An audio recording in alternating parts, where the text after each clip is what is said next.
you know, I had her under my wing and I thought for sure that she was safe, and she was not. And to find that out was, you know, not good. A tragic ending for a missing woman in Isanti. Friends of Amanda Vangrinsven sharing their grief after authorities say they found her body on a rural farm property between Bethel and Isanti. Now, so far, it's unclear how she died, but we know that no arrests have been made. And Paul Bloom is joining us live from Isanti. So, Paul, Amanda's friends devastated today to hear this news after several days of searching. Kelsey and Amy, authorities are still waiting on autopsy results to determine an exact cause of death for Amanda here. Right now, it is only classified as a suspicious death investigation, not a homicide case, but her friends and her family absolutely convinced tonight that she was the victim of foul play here. It was hard enough knowing that she was out there somewhere and wasn't found.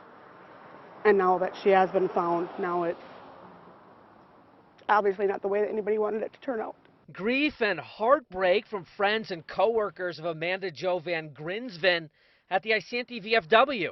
She was just a very selfless person, you know, and for something like this to happen is, not that you would want this to happen to anybody, but I mean, with her especially, it just is very difficult for us. Amanda was a bartender, server, and familiar face to everyone here. In fact, her friends tell me she was out at the bar last Thursday night, hanging out, drinking, flirting with a local guy before the pair apparently took off for another pub, the Dugout, down the road in Bethel. It would be the last time Jennifer Parson would see Amanda alive.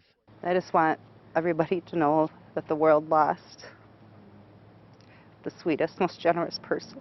Amanda never showed up for work the next morning. Volunteers and law enforcement spent days frantically searching for the 32-year-old, eventually zeroing in on this farm property south of Isanti. Our Fox 9 drone overhead, where investigators recovered a body on Thursday evening. It's presumed to be Amanda.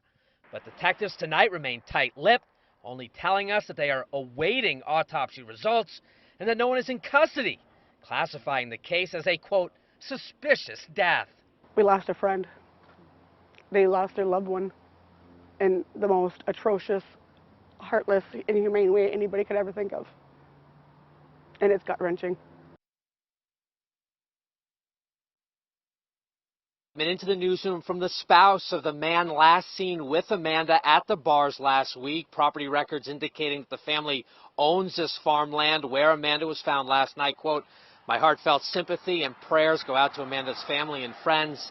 The individual who she was last seen with is no longer in the community and is being held in a locked mental health facility. I am actively cooperating and will continue to cooperate with all law enforcement agencies. I please request privacy for my family and myself." As for that comment that her husband is currently in a mental health facility, absolutely no comment from law enforcement. For now, we're live in Isanti County. Paul Bloom, Fox 9. All right, some new information there. Thank you, Paul.